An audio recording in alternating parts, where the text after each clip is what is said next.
안에 내가 늘 살고 지고 영원한 주님 내 승리의 주 하늘의 기쁨을 주옵소서. 어떠한 고난이 닥쳐와도 만유의 주여 소망 되소서.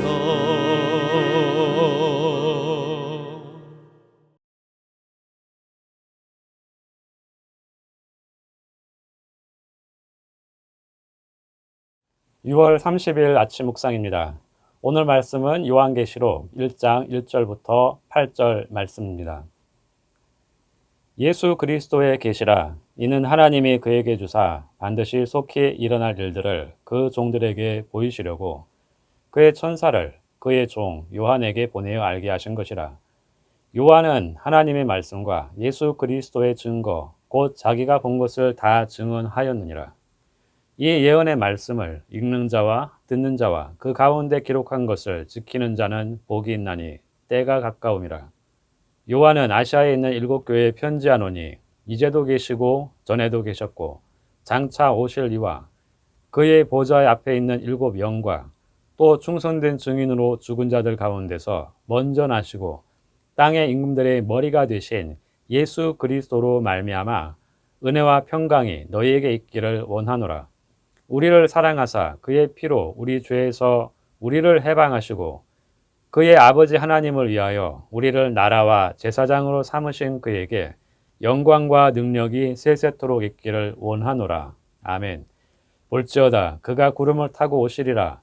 각 사람의 눈이 그를 보겠고 그를 찌른 자들도 볼 것이요 땅에 있는 모든 족속이 그로 말미암아 애국하리니 그러하리라. 아멘.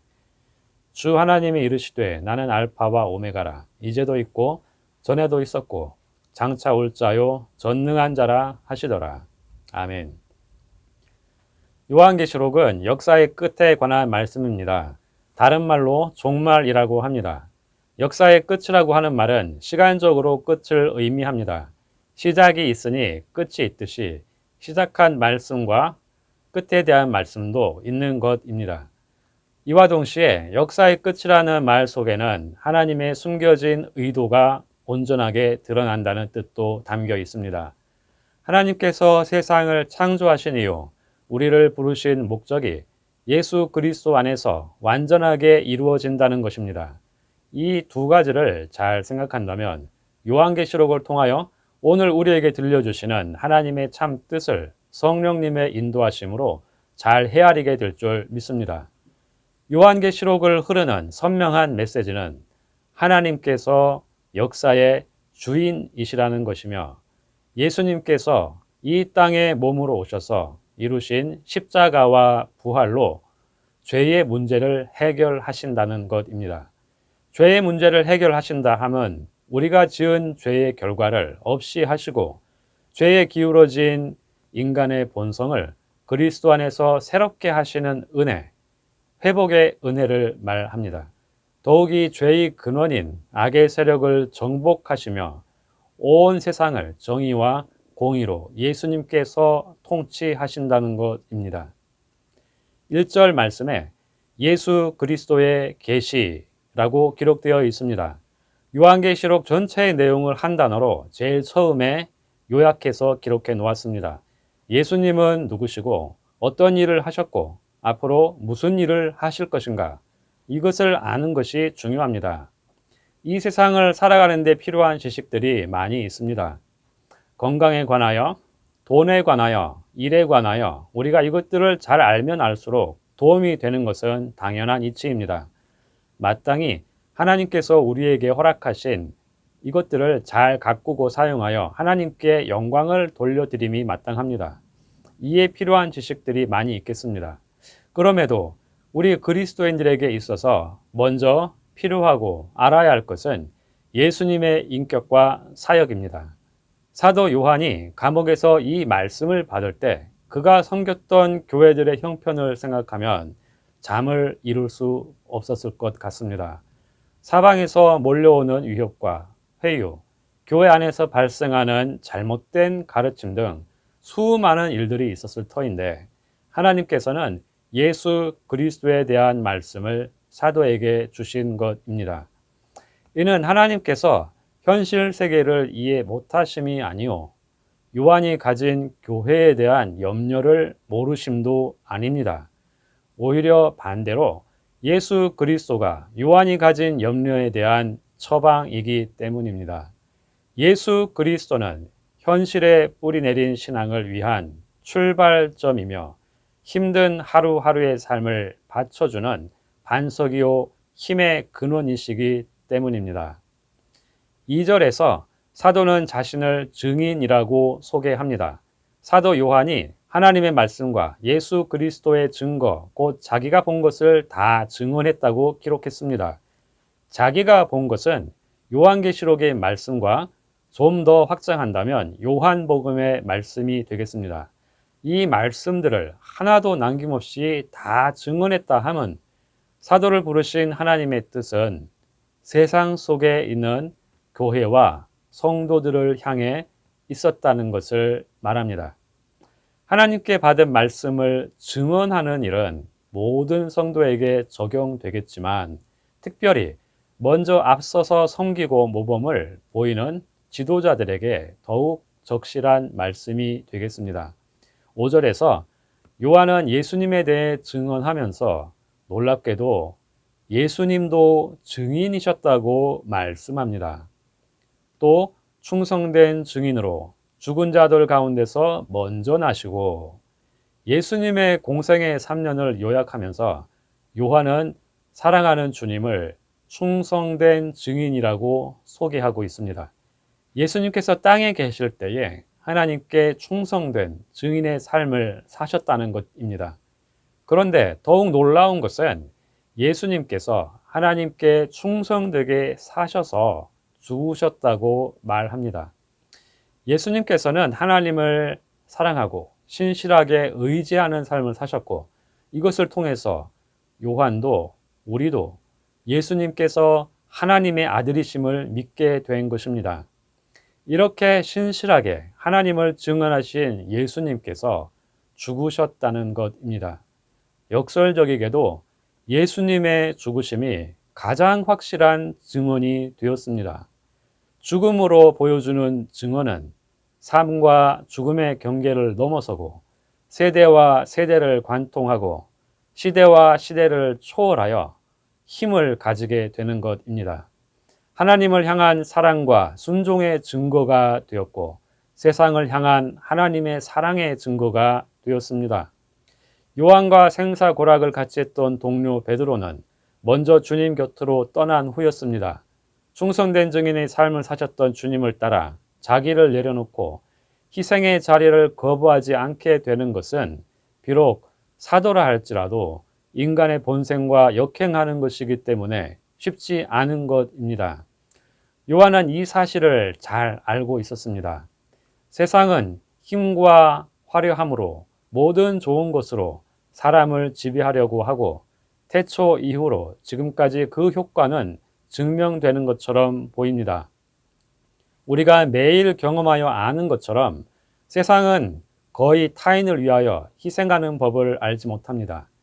잠시 자신의 더 큰 야망과 유익을 도모하기 위하여 한 발 후퇴하는 경우는 있더라도 자발적인 희생은 매우 드문 법입니다. 더욱이 죽음의 자리로 자신을 내려놓는 일은 이 세상의 이치에 맞지 않습니다. 바로 여기에 그리스도의 증언과 요한의 증언 그리고 21세기를 살아가는 우리의 증언이 힘을 가지게 되는 것입니다. 그 이유는 오직 예수님의 죽으심과 그분과 연합한 교회의 자발적 희생과 섬김을 통해 드러나게 되기 때문입니다. 사도 요한은 이 계시의 말씀을 아시아에 있는 7교회에 전파합니다. 7교회에 속한 모든 지역교회 성도들은 요한이 섬겼던 교회들이었습니다. 이 7교회는 지금의 티르키예 지역에 있는 주요 도시들과 마을들에 세워진 교회들이었습니다. 요한은 이들을 향한 축복의 말씀을 전합니다. 소아시아 7교회가 있던 지역들은 신앙을 지키며 살아가기 매우 척박한 광야와 같은 곳이었습니다. 오랜 시간 국가의 조직적인 박해와 지역사회로부터 소외당하는 어려움 속에서 개인 신앙을 지키는 것도 어려운데 증인의 사명을 따라 사는 삶은 더욱 어려웠을 것입니다. 어떤 이들은 지역의 경제 공동체에서 불이익을 당하기도 하며 어떤 이들은 주님을 고백하면서 형장의 이슬로 사라지기도 했습니다.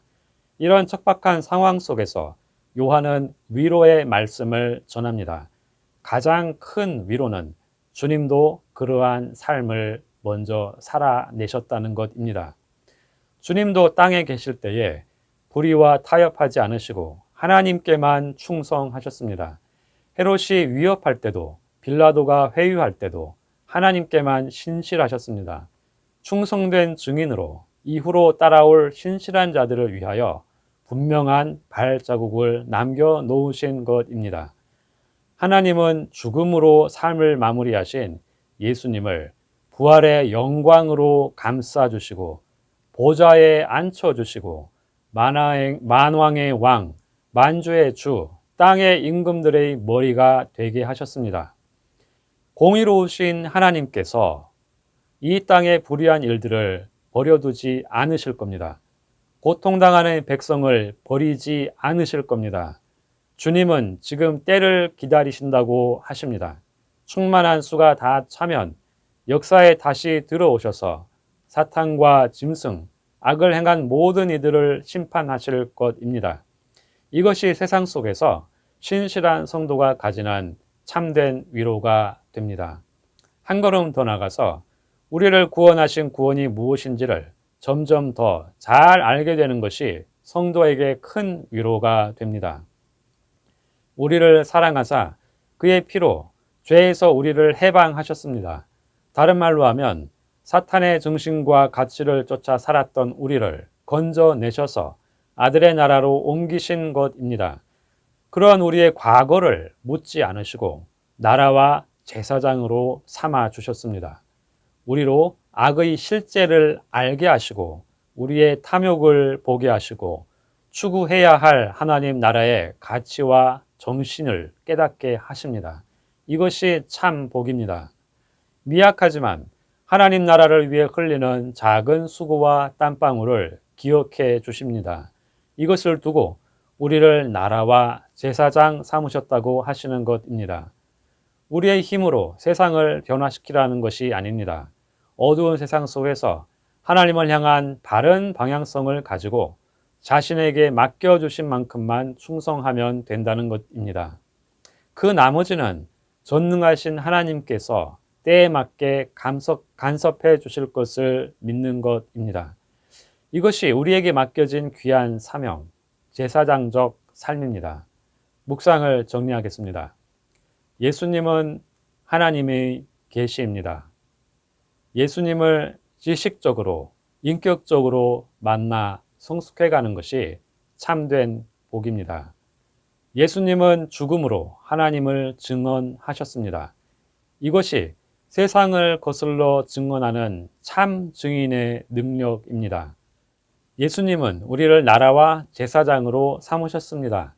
주님을 꿈꾸며 그 나라가 이 땅에 온전히 임하는 그때를 꿈꾸며 나라와 제사장으로 살아갈 때 현실 속에서 가지는 다양한 종류의 깊이 어려움으로 낙심하지 마십시오.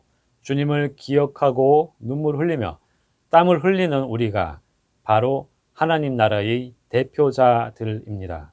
하나님께서 반드시 갚아주실 것입니다. 기도하겠습니다. 하나님 아버지, 오늘도 말씀으로 하루를 시작하게 하시니 감사합니다. 예수님이 하나님의 계시이며 죽음을 통해 하나님을 향해 세상을 향해 증언하신 예수님을 아는 것과 믿는 것이 우리의 능력인 줄 고백합니다. 우리를 자신의 피로 사서 하나님께 올려드리신 예수님의 고귀한 희생을 마음속에 담고 살아가겠습니다. 오늘도 우리와 함께하여 주옵소서. 예수님 이름으로 기도합니다. 아멘. 오늘 도구 기도는 교회의 비전들을 위하여입니다.